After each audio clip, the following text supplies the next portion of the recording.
വിളപ്പിൽ ജനത ആവശ്യപ്പെടുന്നു. ആ ആവശ്യപ്പെടുന്ന നിവേദനമാണ് ഏതാനും നിമിഷങ്ങൾക്കുള്ളിൽ മുഖ്യമന്ത്രിക്ക് നൽകുന്നത്. 50,000 പേർ ഒപ്പിട്ട നിവേദനമാണ് ഇതാണ് നമ്മുടെ മുന്നിൽ നിൽക്കുന്നത്. കഴിഞ്ഞ 2 ദിവസം കൊണ്ടാണ് ഈ 50,000 ഒപ്പുകൾ ശേഖരിച്ചത്. ദിവസങ്ങൾ നീണ്ടാൽ ഇനിയും ഒപ്പുകൾ ലഭിക്കും. കേരളത്തിലെ വിളപ്പിൽ പഞ്ചായത്തിലെ ജനസതി 50,000 പേർ ഒപ്പിട്ട ആ നിവേദനം ഇന്ന് കേരളത്തിലെ മുഖ്യമന്ത്രിക്ക് നൽകുകയാണ്.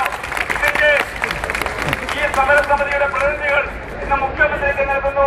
ഇനി ഒരു കാരണവശാലും വിളപ്പിൽ മണ്ണിലേക്ക് ഇവിടുത്തെ മാലിന്യം കൊണ്ടുവരില്ല. അത്തരം പ്രഖ്യാപനം ഇന്നുണ്ടാകുമെന്ന് തന്നെയാണ് ഞങ്ങളുടെ വിശ്വാസം. ആരുടെയും പ്രഖ്യാപനം കൂടാതെ നമ്മളെല്ലാവരും കൂടി ഒറ്റക്കെട്ടായി എടുത്ത തീരുമാനമാണ് ഇന്നിവിടെ തടിച്ചുകൂടുക എന്നുള്ളത്.